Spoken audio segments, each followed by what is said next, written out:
Wow.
Before I welcome you all this morning, we'll ask our deacons to please come up and collect our first offering for those visiting us. First offering is normally for the place that we are worshiping this morning, so we'll ask our Turara to come up, please.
Thank you. Nawalosana soli na matani kuwa sigatamu naka.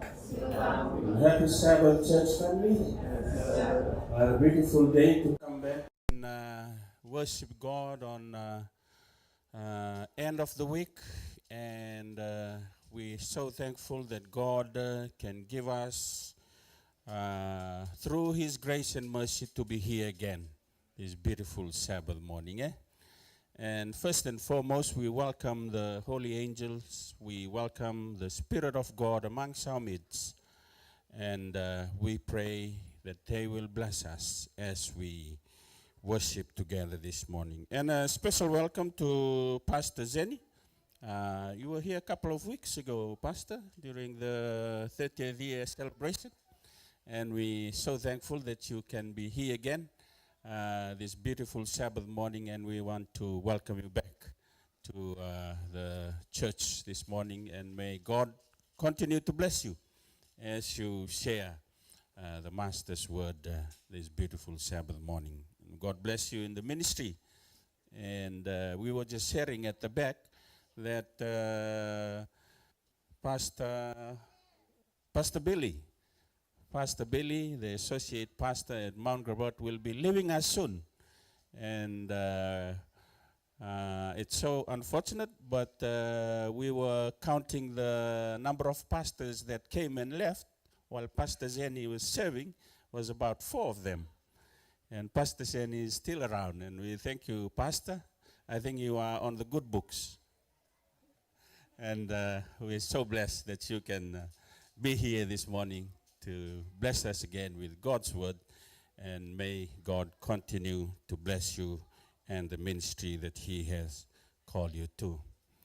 And a special welcome to our visiting friends and families who are here with us.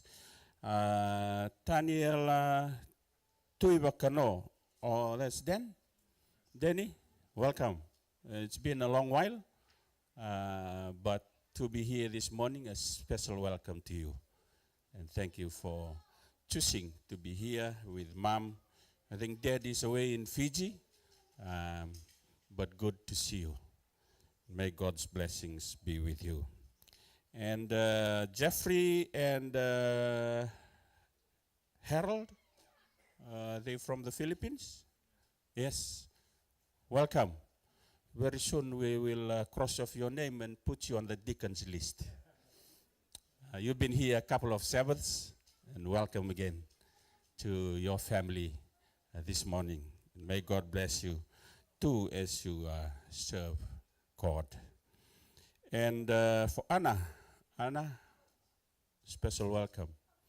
We'll cross your name off soon too, and be part of our church family. But thank you, Anna, for being here this morning. A special welcome to you. May God bless you. We thank the Lord that young people always choose to come and worship God on Sabbath day. Huh? It's hard to see in some of our churches, our young people, but when they choose to come and serve God, we praise God for that. Young lady beside you, old boy, I'm not sure of the name, but I saw a new face. Flora? Oh, okay. Welcome, Flora, and thank you for choosing to become a part of our service this morning. May God richly bless you and as we worship together. And anybody else here visiting? Oh, sorry, Anna. Well, to our regular members, a special welcome to all of you who are here this morning. The Babina Vinaka na lolomani turanga vikenda and alomani madawa. Raun in the other makina baleolia when matangani kua kilani madongo and so we here na kandar tubmati so yali non rambula ia near the lakawati kumay na matani kua na non loloma na kalo and babina binatiko and buku ni non loloma. So a special welcome to our regular members and also not forgetting our little ones. Some of our pathfinders are at camp down at the hinterland in the Gold Coast. So little ones, thank you for being here this morning, and a special welcome to you all. And not forgetting our online listeners who always listen in to our worship service, wherever you are tuning from. We thank you for catching our live stream service from Acacia Ridge here, and we welcome you all to our service. And I think that's the list that I have this morning. Our first hymn, Sanakere Ngavi Kenda, Keran in the Natuda Kebata. Let's sing together hymn number 238 on the Fijian hymnal, Maina Vivon Wayawa.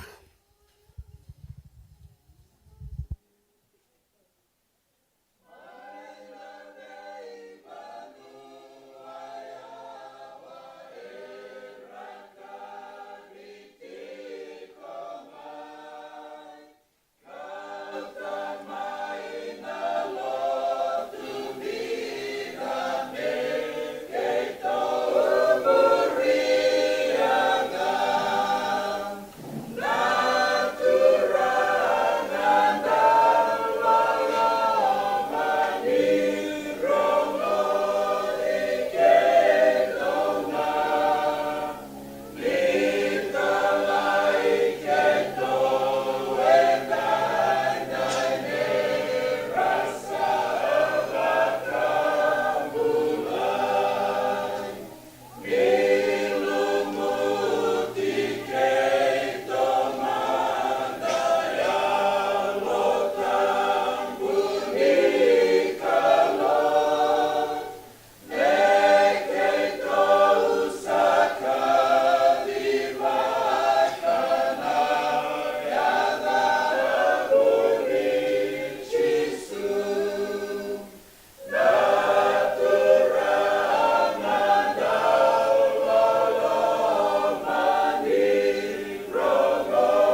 Amen. For those who can kneel, please kneel with us as we seek the Lord in prayer.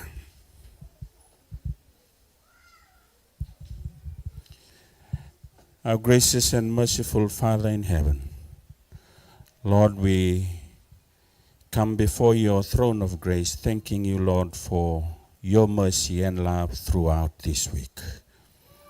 Thank you, Lord, for meeting our needs this week. Thank you, Lord, for the opportunity to witness to others about your love. And thank you, Lord, for bringing us safely into your Sabbath day. And we pray, Lord, a special prayer for Pastor Zeny this morning. As he stands to share your holy word, we pray for the leading of your Spirit in his life as he shares the heavenly manna to us this morning. May you touch his heart, touch his lips, so that what he says comes from above. And may your word sit on the good soil of our heart and help us, Lord, to grow in faith. Lord, at this moment too, we think of our friends and our loved ones who cannot make it to church this morning. Various reasons, Lord, and you know only that we pray, Lord, those that are sick in bed physically, we pray for your presence and we pray for good health. And for our friends and family who are struggling spiritually, Lord, we pray that your Spirit will be near them and help them, Lord, in their walk. We pray for our families and friends who are facing tough time in war-torn places, Lord, in Israel, in Gaza, Ukraine, various places around the world that are suffering because of wars. Lord, we pray a special prayer for your families out there, for our families, for our friends. We pray, Lord, that although we might not be there to comfort them, but we pray, Lord, for your comfort, for your presence, for your grace and your mercy. The little ones who are suffering, Lord, because of wars, we pray, Lord, that you please be with them. And we pray, Lord, that these wars may end to stop the suffering. And Lord, we leave it into your mighty hands. And thank you once again, Lord, for being here this morning. And please speak to us as we worship you. And please forgive us too of our sins and trespasses. In Jesus' name we pray. Amen.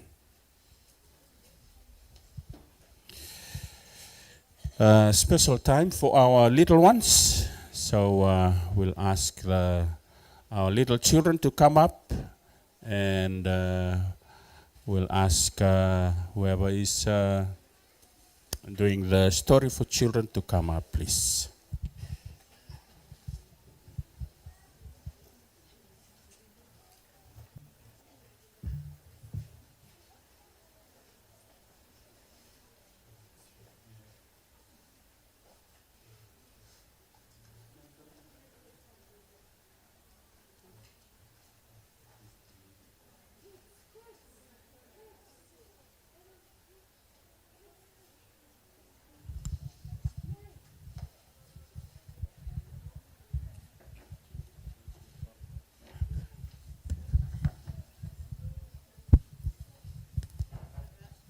Happy Sabbath, children.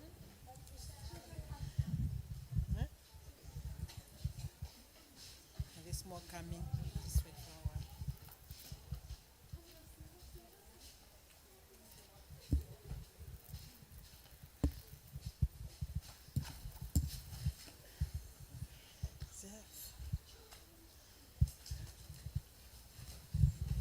while. Okay, happy Sabbath again, children. Our story today comes all the way from a little town in India, and it's titled The First Chocolate. There was this boy named Roshan, and he met a terrible accident. He had an accident. And in that accident, the doctor saved him, but they couldn't save his legs. And he was lying down there in bed, and he could not make out how serious it was. He could make out how serious it was by the look on his father's face when every time when his dad talks to the doctor, he ended up crying. So he would roll out his eyes and he cried. And then Roshan was scared. He realized that it's very serious. It's something he can't walk again. So on the first few days while he was in the hospital, uh, 4 children came to visit him. 4 children from his class. The, the 3 boys that came visit him first were Anil, Roy, and Umesh. So these 3 boys, they were his bully mates. They always bully in school. And they hung out together on the outside of the school, and they bully other kids. And another little girl came to visit him. Her name was Shika. Shika is a teacher's daughter, and when we see bullies in school, like especially girls, we're scared of them. Like this girl Shika, she walked slowly towards the bed, and then she was holding a balloon, a white balloon. Yes, a white balloon. And then she said to Roshan, "This is for you. I hope you get better soon." And then she left. As soon as Shika left, Roshan realized, like the way Shika acted, then he realized that what he has been doing was wrong. And then he got his notebook and he ripped out a page and he started scribbling. And then on the note he wrote, "Dear God, I know I haven't been good, but if you let me walk again, I promise I'll never bully anyone ever again." So he tied the note to the balloon that Shika gave him, and then he asked his dad to let the balloon fly out on the window. And the next day, as Roshan was having breakfast, a young girl walked into his room with her mother by her side. And there was a scar on her face. It was visible, but it couldn't hide her warm smile. And then this girl said to him, "I found your note tied to a balloon. Don't worry, you'll be okay," she said, and she gave him a box of chocolate.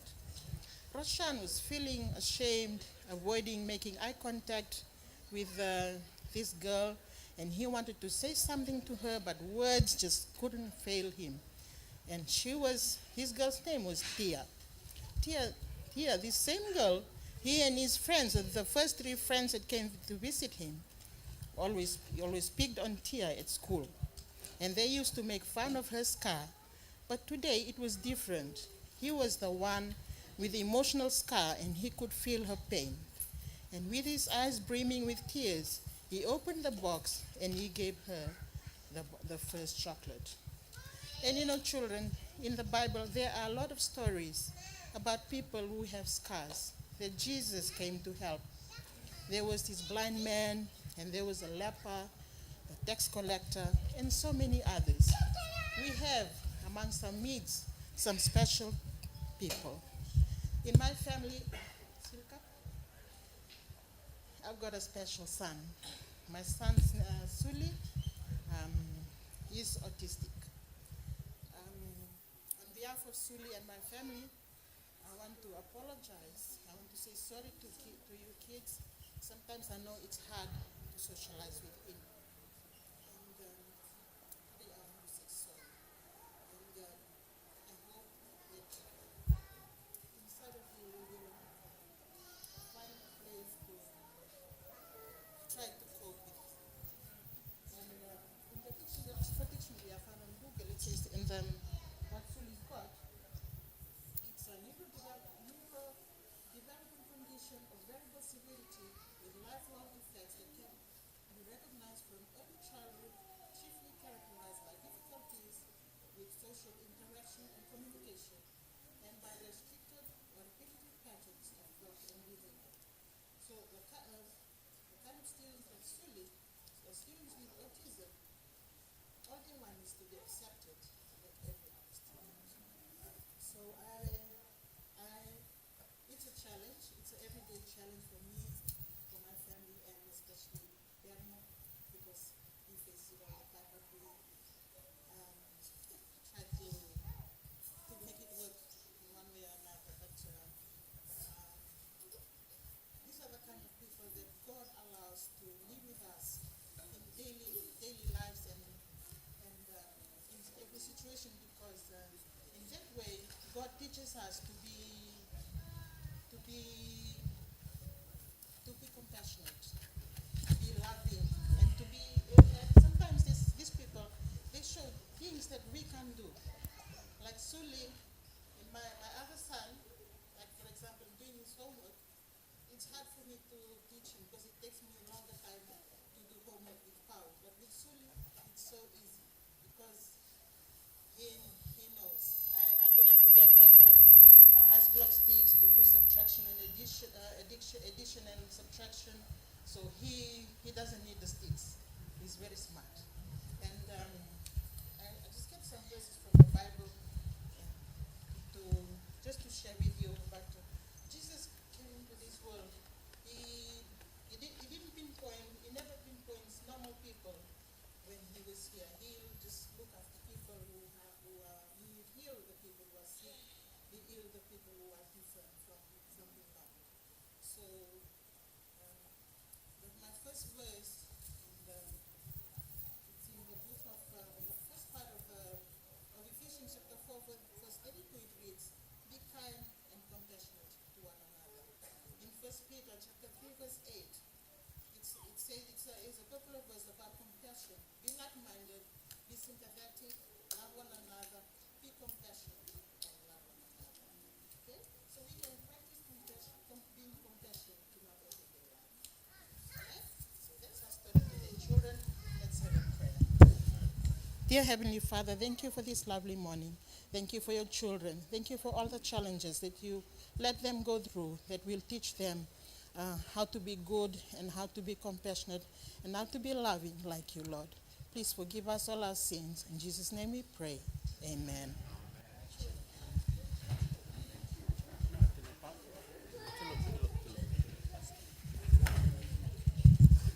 Powerful story. Thank you, Tinay Pau. And hope the children have been blessed by the wonderful lesson from the children's story. And now it's time for our tithes and our offerings. So we'll ask our Turara to come up and collect our offerings and tithes, please.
Let's have a word of prayer. Dear Lord, thank you again for your blessings throughout this week. And we thank you, Lord, especially for the blessings and the gift of life that we are able to go and work to school and do the various duties that we did this week. And thank you, Lord, for the blessings of money. And we've returned part of it as tithes and offering this morning. We pray a special prayer, Lord, for your tithes and your offerings, that they may be used to spread your gospel to the city of Brisbane. And may you continue to bless your church families. And thank you, Lord, for those that have given generously this morning. And we pray, Lord, that we'll continue to give our life likewise to you. This is our prayer in Jesus' name. Amen.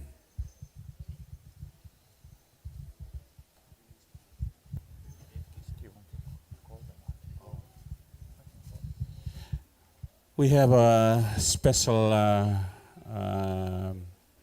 ceremony to perform this morning. So it's been a long time since a baby dedication for our church family. So we'll ask Zach and Lisa and baby Canaan to come up so that Pastor will do the dedication this morning. Pastor.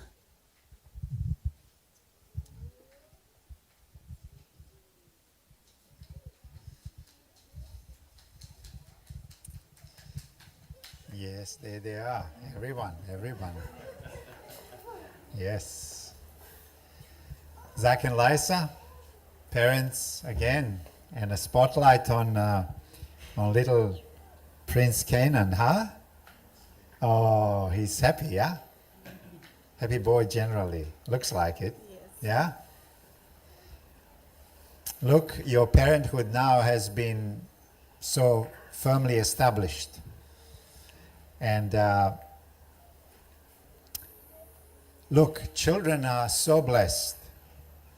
I mean, you are blessed to have them, but children are also blessed when they have parents who love them, who can take care of them, and who can tell them a big story about Jesus, and who can grow up in the knowledge of God.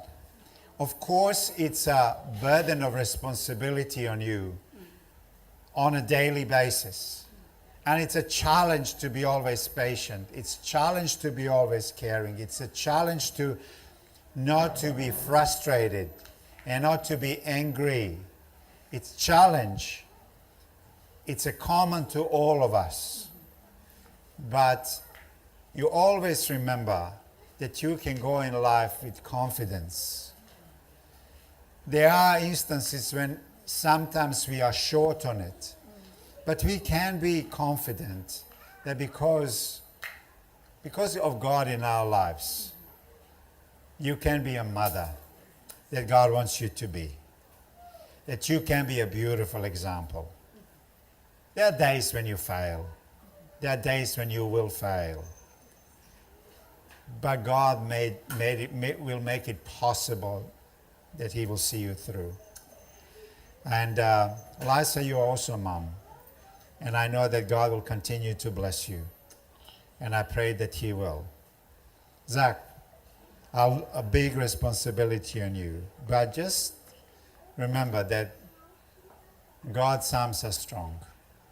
That God's wisdom is great. And that you can rely on Him. Don't be frustrated when things are not going always the way they should. Be patient.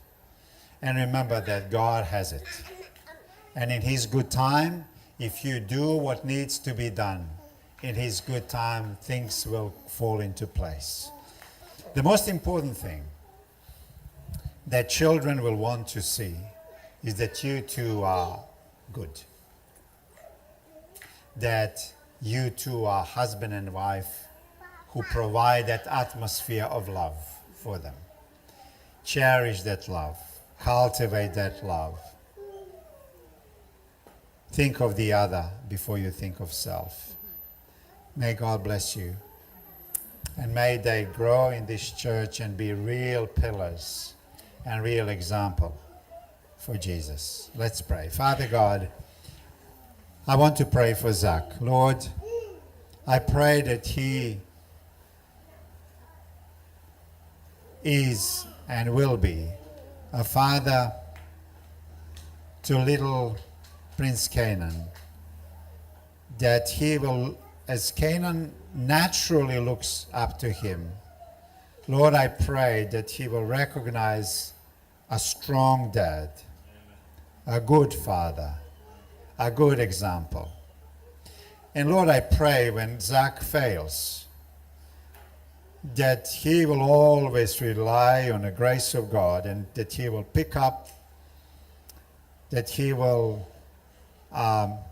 just seek you, Lord, with all his heart, with all his might, with all his strength. And that he will be a good husband and a good father. Lord, I pray for Lisa. Lord, thank you for a woman like her.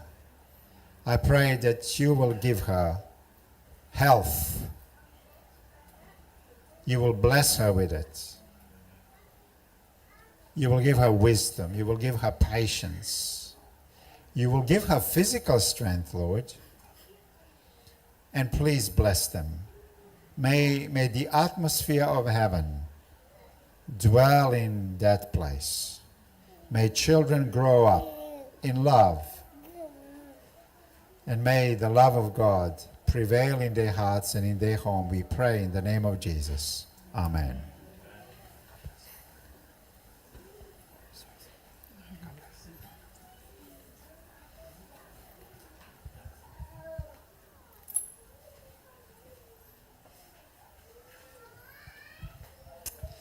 Good morning, everyone. Beautiful Sabbath. Today I'm going to talk about the character that many of you love, and that's the character of Joseph. And I'm going to talk about something very, very specific, because when you think about Joseph, there were a number of instances, critical instances in his life where he must have asked himself a question: where are you, God? I'm going through pain and suffering that is not of my making. Somebody else messed up and I'm paying the price for it. Where are you, God, in all of this? And there seems to be like an absent God. But is he really hidden and absent? Is what we are going to look at. Okay, this is not working the best. I'm trying to click, my friend, and it's not. Okay. Okay, it's working now. Okay, well, let's read the text first, okay? Let's do that. Now Israel, or Jacob, loved Joseph more than any of his other sons. Oh boy, oh boy. What a start to a story. It's really tragic, really tragic. It's a life story of a family and many families. So when Joseph came to his brothers, they stripped him of his robe, the richly ornamented robe he was wearing, and they took him and threw him into the cistern. Now the cistern was empty, and there was no water in it. As they sat down to eat their meal, they looked up and saw a caravan of Ishmaelites coming from Gilead. Their camels were loaded with spices, balm and myrrh, and they were on their way to take them down to Egypt.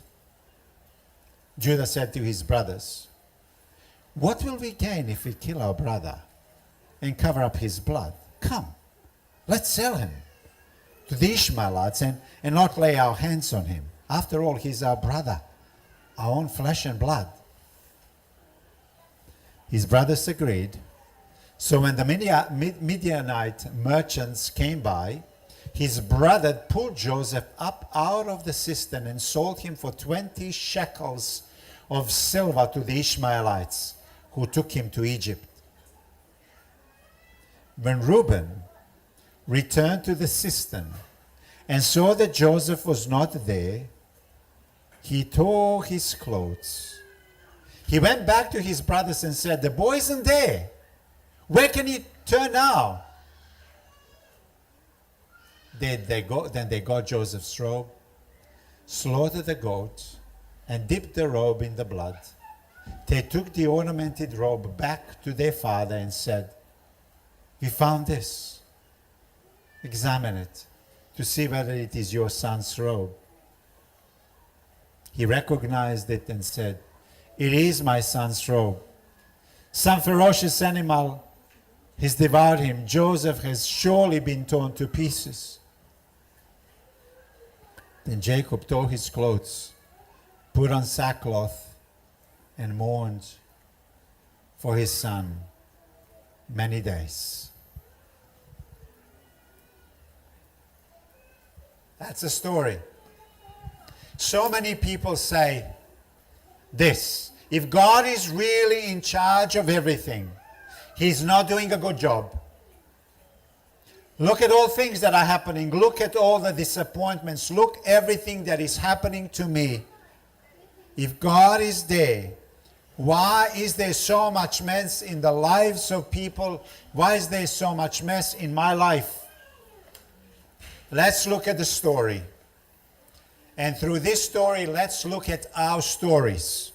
I want us to look at three things. Number one, the hidden reality of sin, the hidden purpose of God, and the hidden display of God's grace.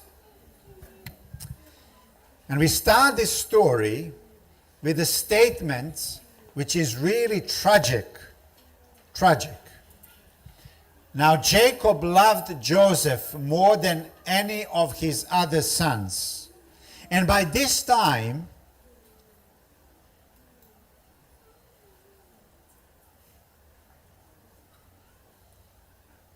he's Israel.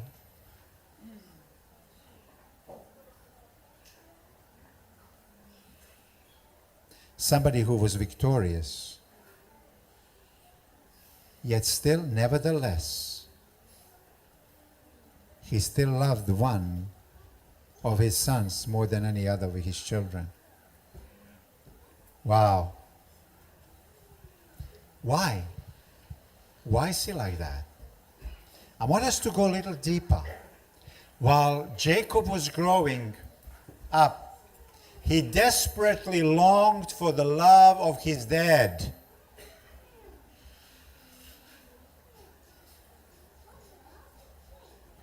You hearing me? While Jacob was growing up, there was no love in the heart of his dad for a younger son. And he so desperately needed the approval and the love of his dad, who loved his brother Esau more than he loved him. And that was tragic. I want you to see as you follow it, this is really interesting. Jacob replaced his need for his father's affirmation and love later on in life by fixating his heart on Rachel. He was missing this love from his dad. And father eventually died. Jacob even couldn't go to his funeral. And now he was in a different environment with Laban. And he fixated his eyes on this beautiful, attractive woman.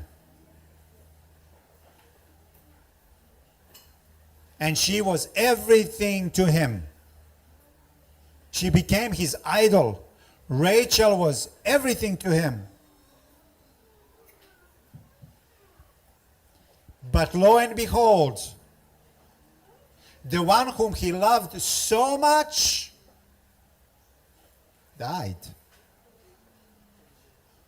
What a cruel reality. Of two wives that he had, Leah and Rachel. Rachel he loved. Leah he didn't. But Leah stays alive. Rachel dies. What a cruel fate that he's going through. But that's not the end. After Rachel goes, he fixates his heart on her son, Joseph. Jacob is never learning a lesson. Something that started way back in his life. At the time when his father loved his brother more than him, he felt so damaged inside, longing that his dad would love him. He didn't get it. So father went out of his life. Now he fixated all of his heart on a woman that he loved. And in the process, he does a damage to his family. And then Rachel dies.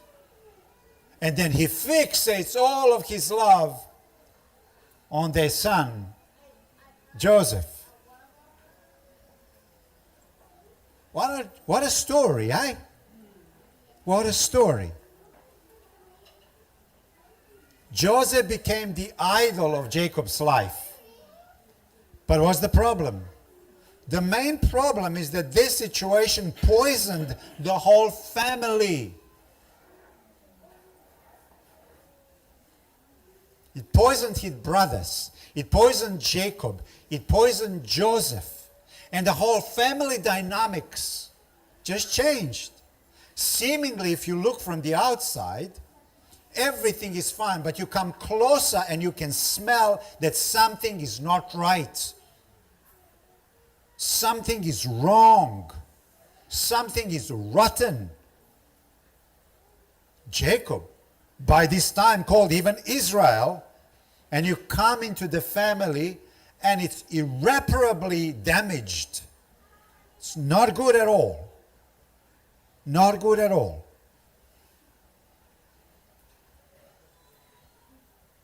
How did this affect Joseph? What became of Joseph? I want you to see something. Look what the Bible says. He brought their father a bad report about them. This expression, a bad report, in Hebrew is ha'afsa, which means false or misrepresentation. He brought a false report about his brothers. Remember, Jacob would send him with food for his brothers and tell me how they're going. So Joseph would go, give them the food. You wonder why didn't he? Why wasn't he working like he was, yeah? In the first place. But then he would come back, and the Bible says that he was bringing what kind of reports? False reports. He was misrepresenting them really. Kind of you could say that he was a liar. His brothers were not happy with him, misrepresenting them to their father. What a spoiled child. He's not working as we are working. He's there just in a cushion place. And when he comes and he brings bad reports to them. And dad is not seeing any of that. He loves him more than he loves us. You see what's happening? But on top of that, he has a dream. Oh, really? And after Joseph told them his first dream, they were furious. What? He's the youngest, and now he's going to even rule over us. Is that what you are telling us, Joseph? But after he tells them the second dream, the Bible says that they literally hated him. Now, can you imagine how poisoned the whole family became? Jacob must have realized that things have gone out of his hands. that he has no control over them. Well, he can demand, he can be authoritarian, he can smash his fist on the table, and they will comply, but as soon as they would leave, they would be just furious. They would hate Joseph. They would not appreciate their dad. They would be polite because that was the culture, but the dynamic was just not good at all. Not good at all. Joseph is totally insensitive how his behavior impacts others. He became an arrogant and cruel person. He brought false reports. He shared dreams in a very insensitive way.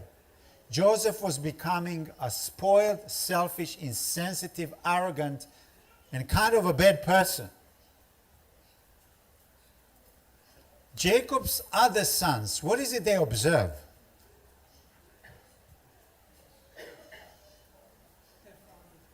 You know who their mother was, don't you? Who was their mom? Leah. And what can they see on a daily basis? What can they see? When Jacob is around Rachel, he's like melting, yeah? He's different. But when he's around their mom, there's no love. And imagine children seeing all of that.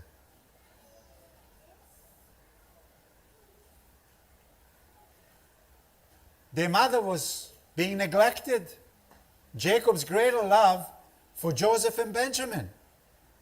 So it's not just their mom. It's not just Rachel. Also the children. How unfair is this?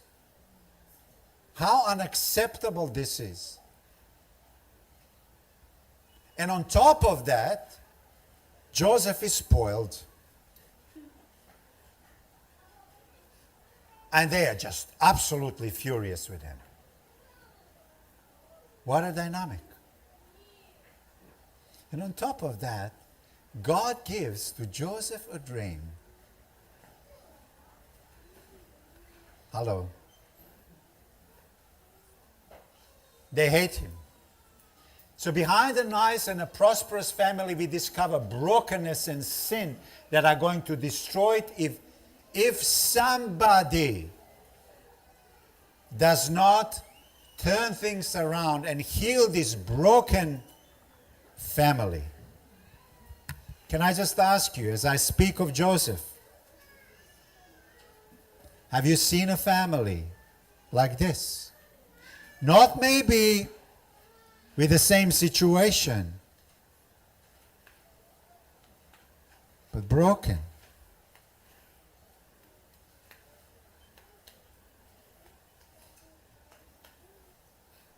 Almost beyond repair. There's something is happening with dad and mom.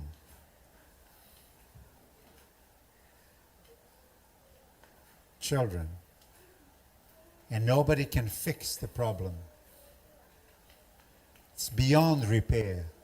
May I suggest to you that that's what families very often look like. There are issues. There are problems. Dad can't resolve it. Mom can't resolve it. Children can't resolve it.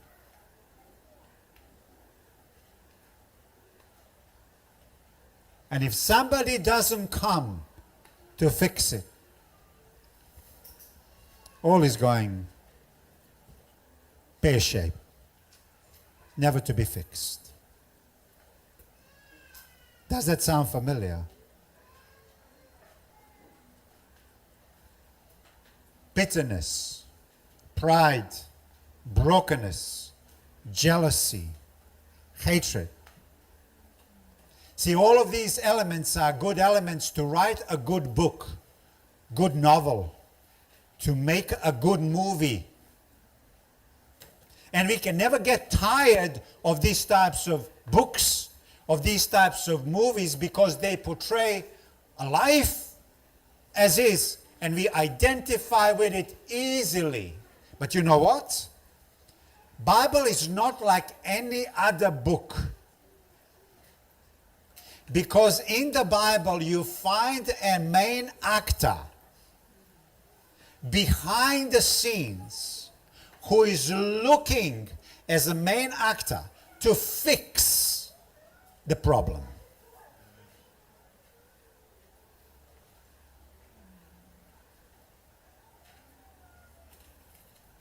Hideousness and the hiddenness of sin in the background. But seemingly a nice family, a patriarch, Jacob, Israel. But there is a sin deep within a family functioning perfectly, and they all don't know how to get out of it. See, Bible's purpose is to show us how God's grace breaks into our lives and saves us from sin and brokenness. And that's the next thing that we are going to look at. You see, sin and grace run in every family. It runs in my family, and it runs in your family. Both sin and grace. Now, I want you to see something. You and I do not get into trouble just because of bad choices we make. Well, very often we do get into trouble because of bad choices. That's true. But that's not the only truth. Very often we come into those situations because that's what we inherit. If I grow up as a child, I grow up in a family that already has certain dynamics and I can't do anything about it. I'm just an actor with not much of a power within those dynamics. So my choices cannot do much in those situations. So the problems that we face are not just the problems of the bad choices that we make. We just inherit them. The problems that we have is bad relationships that developed over which we don't have too much power over.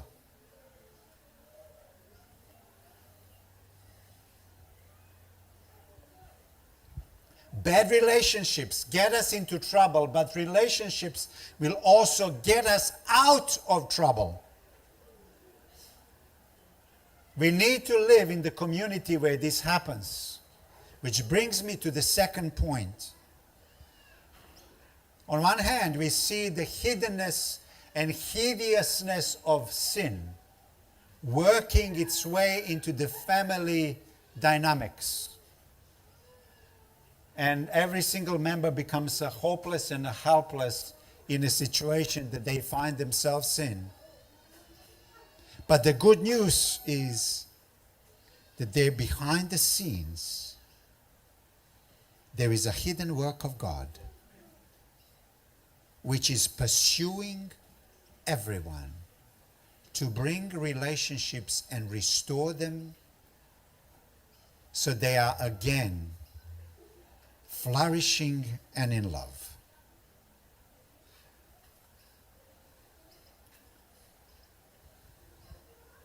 Under the surface, there is a tragedy of sin, but there is also God at work.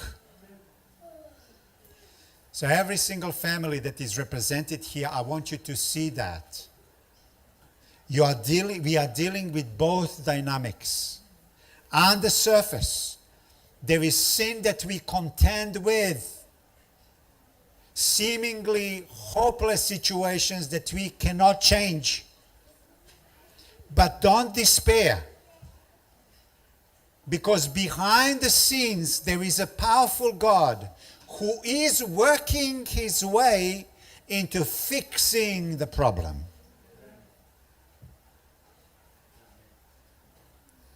That's why there is a difference between a good book that you are reading that talks about tragedy or good movie that you are watching. Because very few of them will portray a hidden God behind the scenes who is doing everything to heal the brokenhearted, to bring those who are in disrepair, and those who are broken, to mend them back into a loving relationship. The hidden purpose of God will be fulfilled in the lives of this family, and I want you to see in which way. The hidden purposes of God in the family of Jacob was going to be done by God through using dreams and seemingly coincidences that will take them in a direction where the lives of those within a family will be brought together into beautiful harmony. So God is using a dream or two dreams that he gave to Joseph, as well as coincidences, to navigate their lives in such a way to bring them back into life of a harmony and love. Now, a dream. So God gives a dream to this spoiled brat called Joseph. Yeah, you need to see him that way because he was. But he gets it. Remember, he's the youngest. Well, later on came Benjamin, who was younger one. So kind of to the youngest, he gives a dream which is so kind of crazy and so countercultural. This morning in our class, we were talking about Fijian culture. So I'm being more and more exposed to you, you see. So this dream was so anti-cultural. Do you know why it was countercultural? Because all the brothers were bowing to the younger brother. Even a father was bowing to the youngest son. That's a no-no. That's not on. Even this is too much for Jacob, and he is blushing and he's saying, "Stop talking, son. Stop talking. This is too much even for my ears. Get away." And the brothers are just absolutely furious. But behind it, we know that it's coming from God.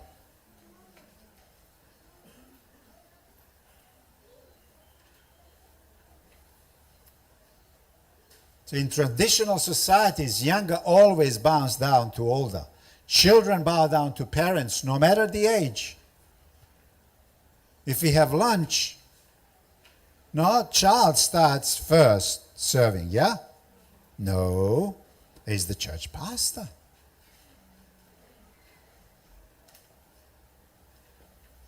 But God, in the dream, he just turns things upside down altogether. Imagine coming to Fijians doing that, huh? Just totally upside down.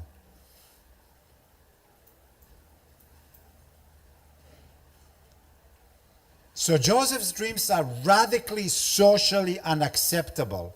God gave Joseph a dream which was going, but I want you to see this. He gave him this dream, which eventually, when it is fulfilled, it's going to save them from famine that is coming, as well as from what was going on in their family, which we can call sin. It was going to solve their main problem. And at this point in time, nobody knows that. Nobody knows that. But God starts to work, because when the moment comes that there is nothing you can do anymore about your family dynamics, somebody has to start working behind the scenes. And God does that. Don't ever despair when you see these dynamics in your relationships. Because we serve God who is a hidden God, apparently, and who works behind the scenes.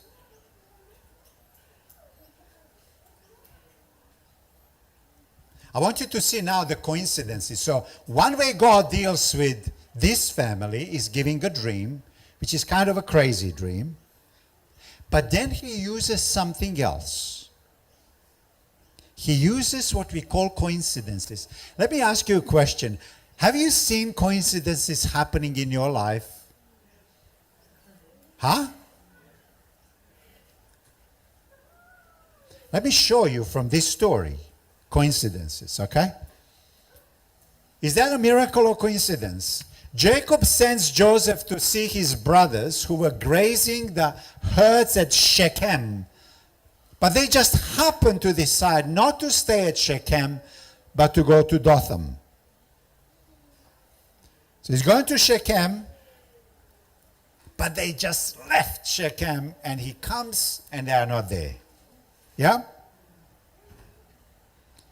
I want you to see the second coincidence. Joseph just happened to come to the place where they had been and just happened to run into a stranger who just happened to have met his brothers and overheard them saying that they were going to Dothan.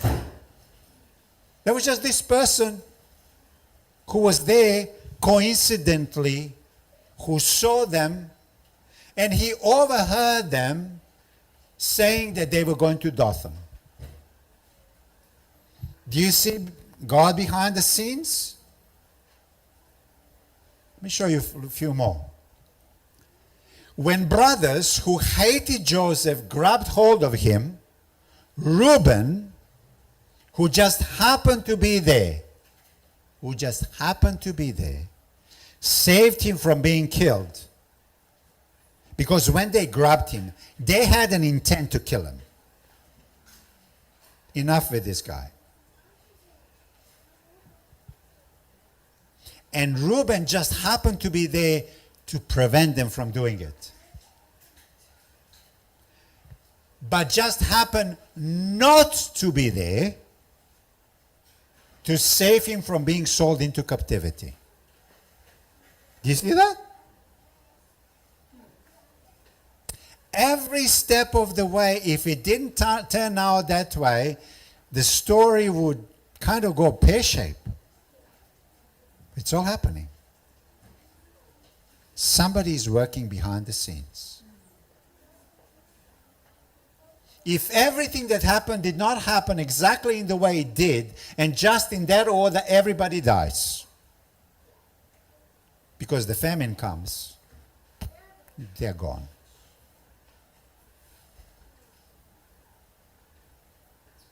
And their relationships would never be restored. Every single of these coincidences were really not coincidences because if any of them did not happen, not only does the whole family die, but the entire messianic line would die too. It's almost like walking on the edge over the abyss. So what does it mean? God is not even mentioned here. As you read the story, God is not mentioned.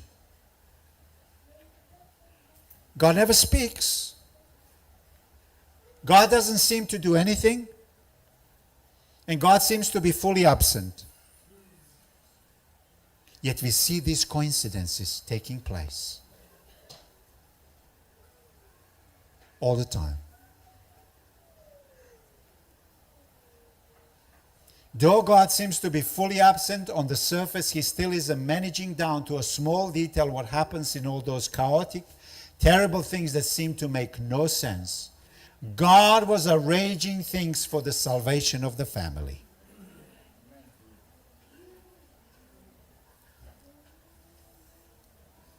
Do you see the difference between a movie and a good book?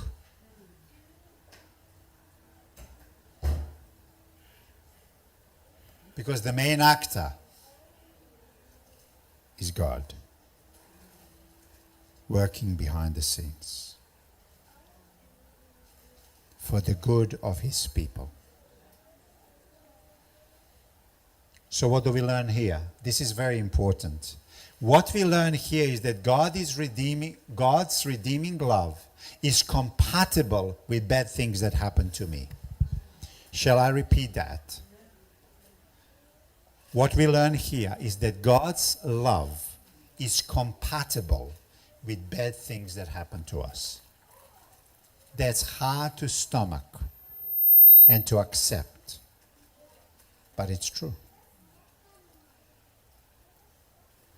God's love is compatible with bad things that happen to us.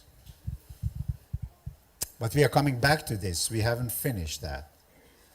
So when Joseph came to his brothers, they stripped him of his robe. They took him and threw him into the cistern. Don't keep me in here. Get me out. I am your brother, Joseph. Please don't. Do they listen to him? I can just imagine screaming, going almost crazy, and knowing that there's no help. There's absolute, total despair in the heart of young Joseph. Seemed like the end of the world for him. Have you ever been in that kind of a situation? Where you are so desperate, the darkness is so thick that you cannot see the end of a tunnel. You can't see it. It's so thick.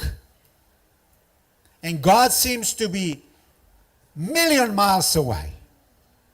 Nowhere to be seen.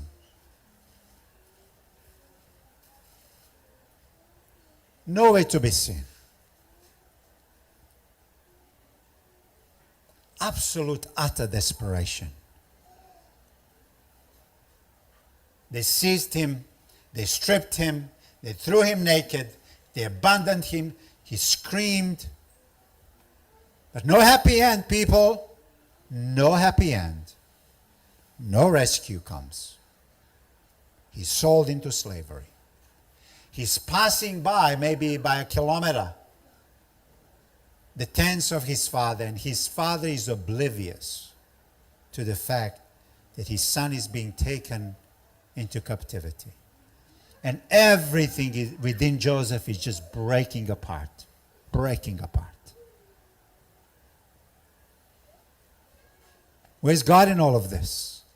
He's been working all along. And God's love is still compatible with pain and suffering that we go through. Hello?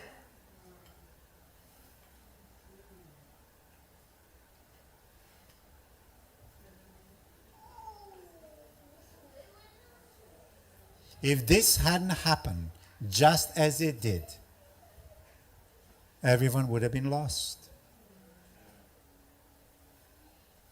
Physically, remember, famine was coming. Also, them as a family, they were already broken as a family. And to do something radical for that family, something radical had to happen to them. Did you hear me? They were so bad, their relationship was so rotten that something radical had to happen to bring them back together. Do you see that?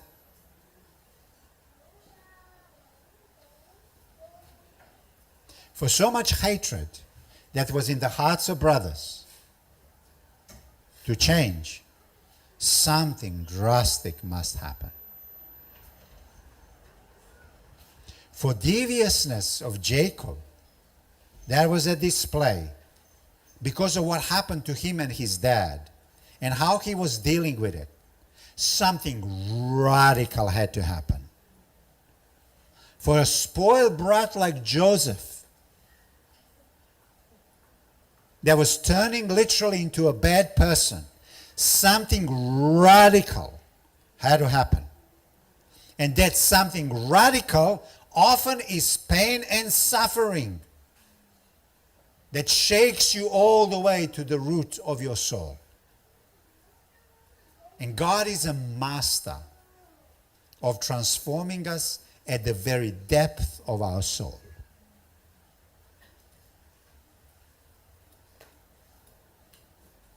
That's what's going on.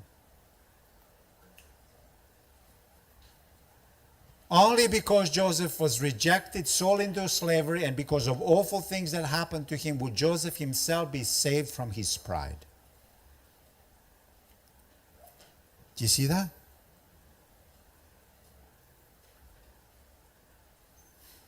All of that had to happen to him to deal with the enormity of sin that engulfed his heart.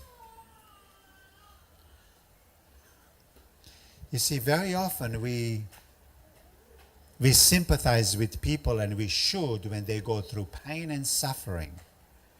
But at least as you are there for them, at the back of your mind, sometimes you need to think and say, maybe God in His mercy allowed this for a greater work to take place. And that's in me, and that's also in you. While you are there to help those people, maybe, just maybe, and probably, because love is not incompatible with pain and suffering.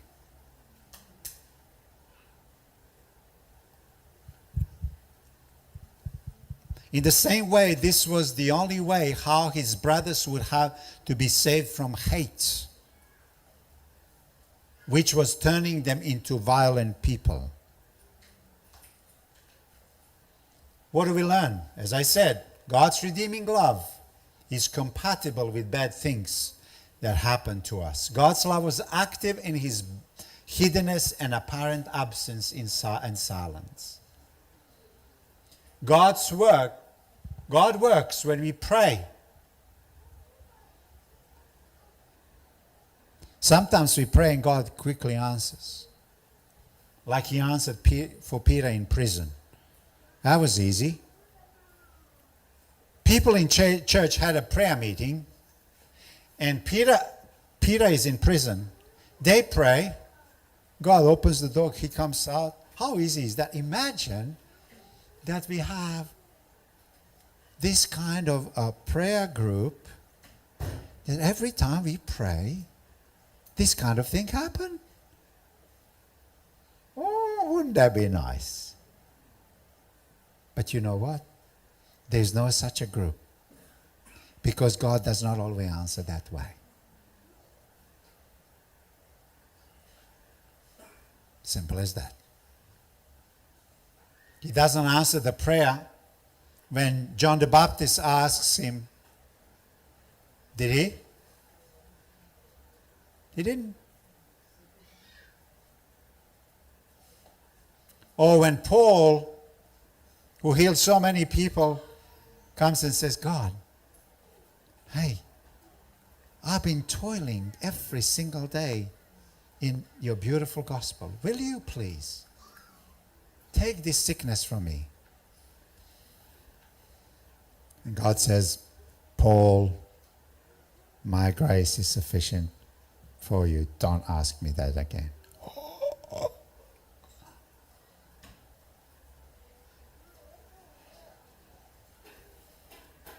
Hello. God's love, once again, is compatible with bad things that happen to us.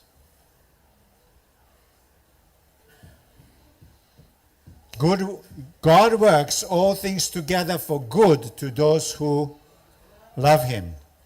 Let's finish with this, because this is important now.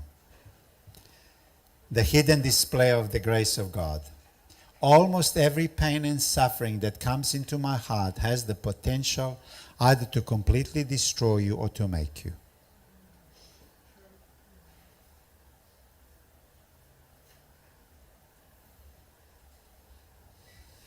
But when suffering comes into my life, I also can get something else. I can get a coat.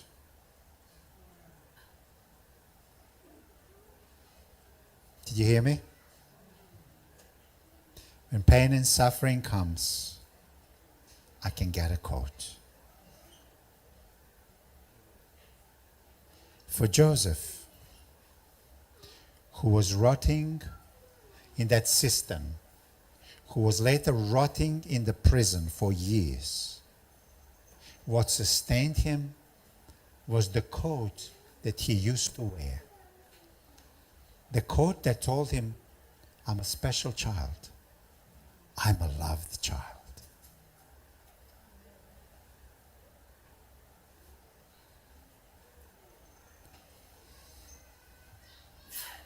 His coat was a symbol of how much his father loved him. In the midst of my suffering, God gave me a token, an assurance that he loves me. You see, when you join suffering and pain and God's love, you become a wiser and happier person. Those things can so go beautifully together. In fact, the most tender,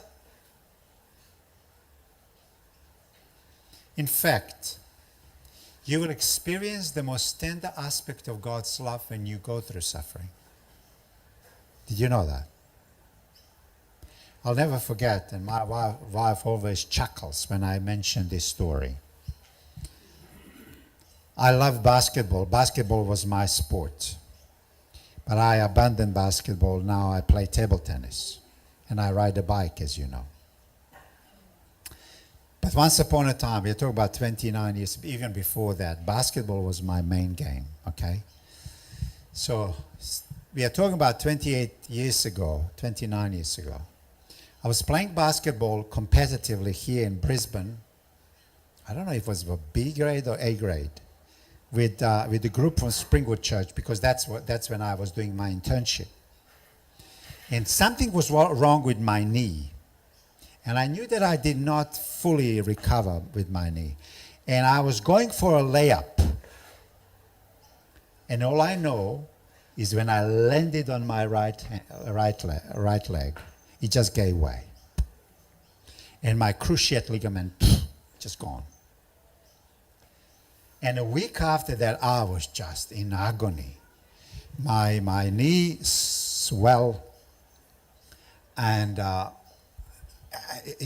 4 or 5 days, even the painkillers they wouldn't work. I went to see a doctor, and doctor said to me, look, we can do something about it. We can put a needle and take out the liquid from your knee, which is producing that, causing that pain. But what can happen as a result is you can get an infection, and the pain that comes with the infection is worse than what you have now. I said, no, please. Thank you very much. So I go back. It was Friday night. My wife kicked me out of a room because I was like a baby sucking and crying, It was really painful, very painful, and pain would come in waves, you see. So I was just on my own, and I remember the Friday night was the worst pain, just the worst pain. At one point I said to my wife, this must be very close to birth pain. And she just laughed. She said, that's a blasphemy, How can that be close to birth pain? But it was painful. And I started praying. Okay, see what I'm talking about? I'm talking about pain, when you're really going through pain. And I started praying to God, and I said, God, you know what I did? I said, Daddy. I called God Daddy. In Hebrew, Father is Abba. Daddy, that's Abba. And I said, Daddy, will you please put your hand on my knee? Please, please. And I just felt so tender in my heart. And I said, you are my daddy. You can do this. And you know what? I just felt pain gone. And I called my wife. And I said, darling, this pain will not come back. It never came back. But the point I was making, it is through that pain that you can experience tender love of God in your heart. So when you join suffering and pain, it is not incompatible with God's love. They can go together, and they go together.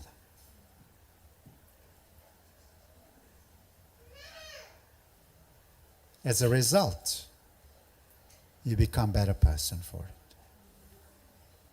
Pain and suffering by itself can destroy you, but suffering plus the assurance of God's love can turn you into a great person. The problem, when suffering comes, we feel that God has abandoned us. But the solution, if we have a Father's coat, we can handle and endure it. You see, Joseph was rejected. He was sold, he was stripped, he was abandoned. It's somehow he knew that he was loved. He could always remember the coat. What about Jesus? What about Jesus? He was rejected, sold, stripped, abandoned by his disciples. But may I suggest to you, when he drank the cup, he was abandoned by his Father. Do you hear me? Did you hear me, just what I said? His last words, people say he was crying. No.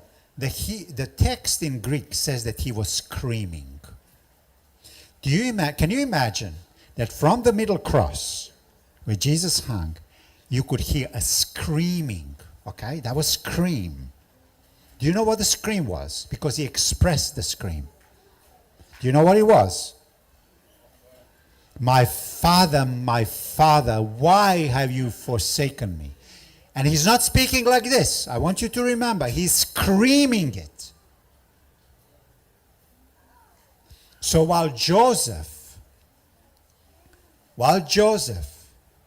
could remember the coat, Jesus was stripped off that coat. Our sins have stripped him of Father's love,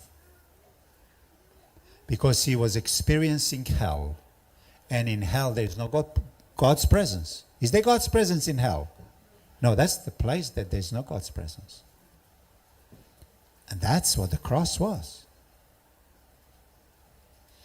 Do you know why he was experiencing that? So that he can give you his coat.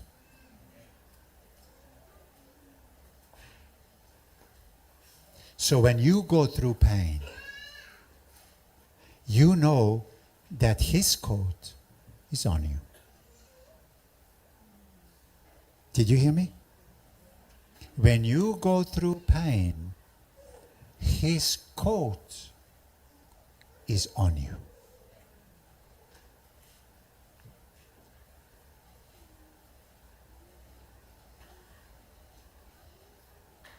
Joseph involuntarily turned into a savior of a human family, or one human family. He didn't want to be a savior of the human family, but he turned out to be one. Jesus voluntarily turned into a savior of the whole human family. Jesus' nakedness, abandonment, suffering, and cry was infinitely greater than Joseph's. Jesus was stripped of Father's love because he was punished for our sin. This coat of Father's love provided for you through Jesus on the cross is what to cling on in your pain and suffering. See, God is working behind the scenes. Don't despair. Every family is to deal with the problem of the hideousness and of sin and broken relationships. But always remember that God is working behind the scenes to fix it. Trust Him. The one who started the good work will finish it. Will finish it. In the meantime, make sure that you keep the coat of His righteousness on you, because it's the coat of love. So that pain can be endured, because you know that God's love is not incompatible with pain. May God bless you and me. Amen.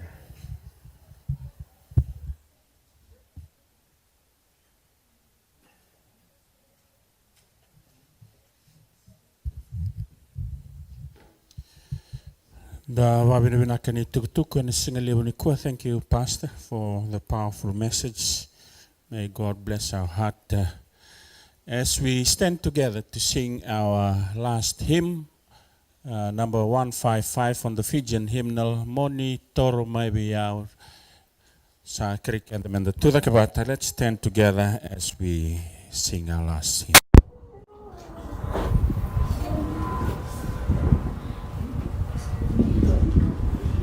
Moni Toro Maibiau Sunana Wiko.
story of Jacob and Joseph and his brothers. We thank you that you show us that you are, though a hidden, seemingly, still the main actor.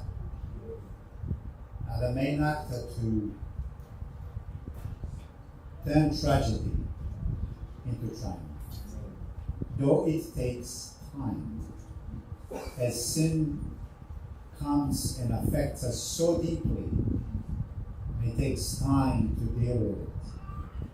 Lord, we want to trust you. And we want to live covered by the coat of righteousness provided for us on the cross of Calvary through Jesus, who went through pain and suffering and proved to us that the love of God is compatible with suffering. And we thank you for that in his name. Amen.